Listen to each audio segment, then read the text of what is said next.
Bismillahirrahmanirrahim. Assalamualaikum warahmatullahi wabarakatuh. Bagaimana kabarnya anak-anak? Semoga kita semua diberikan kesehatan oleh Allah Subhanahu wa Ta'ala. Pada kesempatan kali ini, sebelum kita mulai pembelajaran, alangkah baiknya kita berdoa terlebih dahulu agar kita diberikan ilmu yang bermanfaat oleh Allah Subhanahu wa Ta'ala. Ala hadhihi niyah wa ala kulli niyatin shalihah wa ila hadratin Nabi Muhammad sallallahu alaihi wasallam. Al-Fatihah. A'udzu billahi minasy syaithanir rajim. Bismillahirrahmanirrahim. Alhamdulillahi rabbil alamin. Ar-Rahmanir Rahim. Maliki yaumiddin. Iyyaka na'budu wa iyyaka nasta'in. Ihdinas siratal mustaqim. Siratal ladzina an'amta 'alaihim ghairil maghdubi 'alaihim waladdallin. Amin. Bismillahirrahmanirrahim. Allahumma aftah 'alaina hikmataka wansur 'alaina rahmataka min khuzaini rahmatika ya arhamar rahimin. Rabbi zidna ilma warzuqna fahma walhamdulillahi rabbil alamin. Pada kesempatan hari ini kita akan membahas mengenai bersih itu sehat. Adapun pengertian dari bersih dan suci. Bersih berarti terbebas dari kotoran, sementara suci terbebas dari najis. Adapun pengertian najis merupakan sesuatu yang menjadikan terhalangnya seseorang untuk beribadah kepada Allah. Nah, najis ini berbeda dengan kotor. Kotor belum tentu najis, akan tetapi kalau najis itu sudah tentu kotor. Selanjutnya yaitu pengertian dari hadas.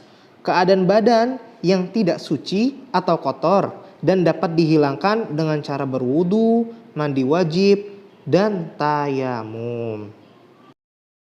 Selanjutnya contoh dari hadas besar dan hadas kecil.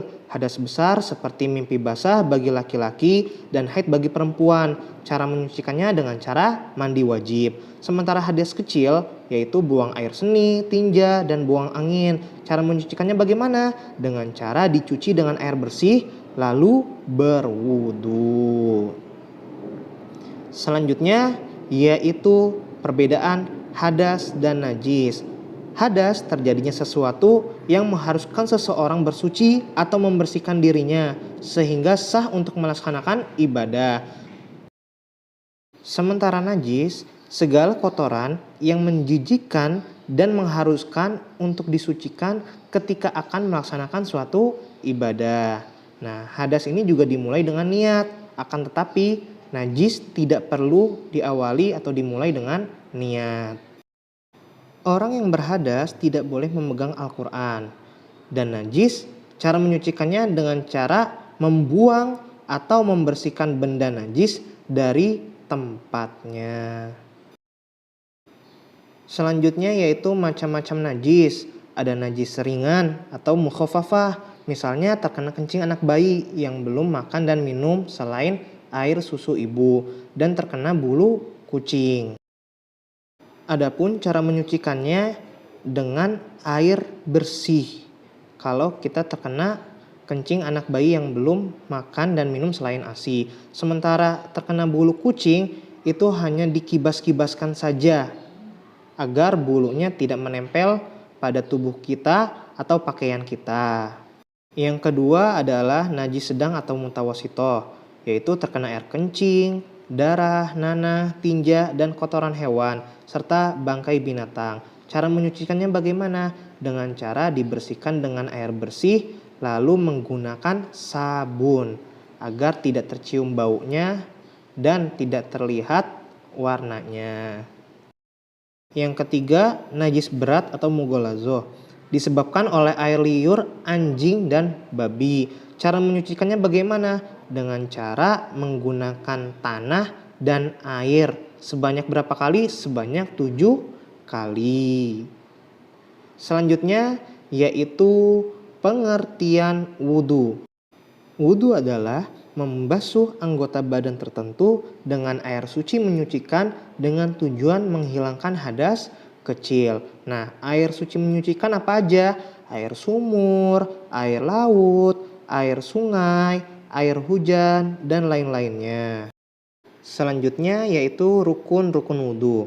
Yang pertama adalah membaca niat, kedua membasuh muka, yang ketiga membasuh kedua tangan sampai siku, keempat mengusap sebagian kepala, yang kelima membasuh kedua kaki sampai mata kaki, dan yang terakhir adalah tertib. Tertib yaitu dari awal sampai akhir secara berurutan. Adapun sunnah wudhu, yang pertama membaca basmalah, yang kedua memasukkan air ke lubang hidung, ketiga mengusap kedua telinga, keempat berkumur-kumur, yang kelima mendahulukan anggota badan yang kanan, yang keenam membersihkan sela jari tangan dan kaki, dan yang terakhir membaca doa setelah wudhu. Selanjutnya yaitu syarat wudhu. Yang pertama beragama Islam, kedua balik atau dewasa, ketiga tidak berhadas besar, keempat dengan air suci dan menyucikan, dan yang terakhir tidak ada yang menghalangi antara air dengan kulit. Adapun hal-hal yang membatalkan wudhu, yang pertama buang air kecil dan besar, yang kedua berhadas, yang ketiga buang angin, dan yang terakhir hilang ingatan atau tidur dan pingsan. Oke, selanjutnya yaitu tata cara berwudhu. Yang pertama adalah membasuh kedua telapak tangan. Nih ya, membasuh kedua telapak tangan sambil membaca atau mengucapkan basmalah. Bismillahirrahmanirrahim. Dan yang kedua adalah membasuh hidung atau membersihkan hidung. Dihirup ya, dihirup airnya ke dalam hidung tapi sedikit aja, jangan terlalu banyak. Lalu habis itu dibuang. Nah, membasuh hidung atau membersihkan hidung ketika wudhu disebut dengan imtimsak. Oke. Selanjutnya yaitu membasuh muka.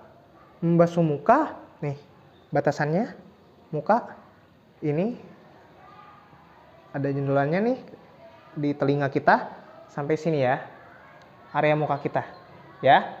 Nah, sebelum membasuh muka kita membaca niat terlebih dahulu.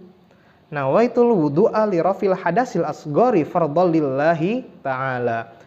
Ketika basuhan pertama dibasuhkan ke muka kita, kita membaca niat dalam hati. Aku niat berwudu untuk menghilangkan hadas kecil karena Allah Ta'ala.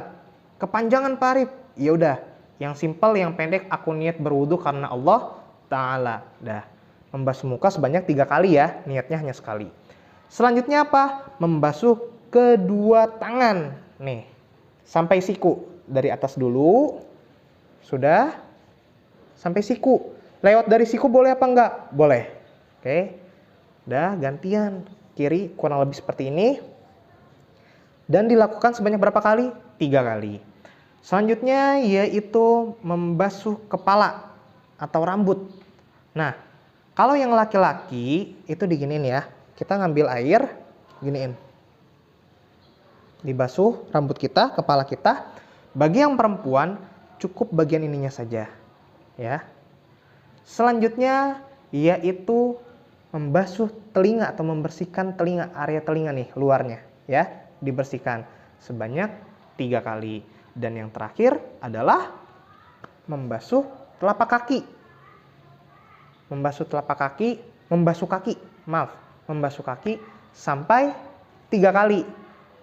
Nah, ketika membasuh kaki, sela-sela jari kaki kita jangan lupa dibersihin atau dikenain airnya ya. Jangan kayak begini doang, ini misalkan air begini. Jangan, tapi diiniin juga pakai jari kelingking kita. Ya. Nih. Oke. Nah, sampai mana batasan kaki ini? Sampai mata kaki. Sampai mata kaki. Boleh nggak lewat dari mata kaki? Boleh, ya.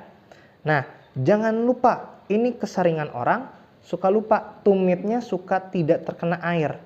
Jika tumit tidak terkena air, itu wudhunya tidak sah. Kalau wudhunya tidak sah, maka sholatnya juga tidak sah ya. Nih ya, sampai mata kaki contohnya. Sini, ini juga sama. Pakai jari kelingking. Dibersihin nih sela-selahnya ya. Biar kena airnya di sela-sela ini. Jangan cuma diginin aja, jangan. Tapi kita iniin juga pakai jari kita, kelingking ya, maaf. Dan ini tumitnya jangan sampai lupa. Dilakukan sebanyak berapa kali? 3 kali. Oke, yang terakhir adalah tertib. Tertib itu berurutan dari awal sampai akhir. Dan membaca doa setelah wudhu. Doanya yaitu Bismillahirrahmanirrahim. Asyhadu an la ilaha illallah wahdahu la syarikalah wa asyhadu anna Muhammadan abduhu wa rasuluh. Allahumma ja'alni minat tawwabina wa ja'alni minal mutatahhirina wa ja'alni min ibadikas sholihin. Selanjutnya yaitu tata cara tayamum. Yang pertama kalian cari tempat dulu yang berdebu ya. Contoh meja ini ya. Kalian tempelkan tangan kalian. Kalian baca niatnya. Niatnya yaitu nawaitu tayammumal istibahatis shalah fardholillahi ta'ala. Nah, ditepuk dikit. Lalu dibasuhkan ke areal muka. Nih. Ya. Udah. Terus kalian tempelkan lagi ke debu yang lainnya. Nih. Oke. Setelah itu kedua tangan sampai siku, ya. Ini sampai siku. Diginiin, ya. Lanjut ke sebelah kiri. Ini. Oke.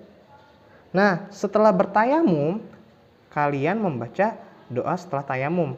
Sama seperti doa setelah wudhu. Asyhadu an la ilaha illallah wahdahu la syarikalah wa asyhadu anna Muhammadan abduhu wa rasuluh. Allahumma ja'alni minat tawwabina wa ja'alni minal mutatahhirina wa ja'alni min ibadikas sholihin. Nah, tayamum ini hanya berlaku 1 kali. Contoh, kalian ingin melaksanakan sholat. Nah, kalian bertayamum karena nggak ada air. 1 kali tayamum berarti 1 kali sholat. Nggak bisa buat sholat selanjutnya. Kayak misalkan udah sholat zuhur nih, terus kita nggak mau tayamum lagi, itu nggak boleh. Udah sholat zuhur mau sholat asar, nggak tayamum lagi, itu nggak boleh.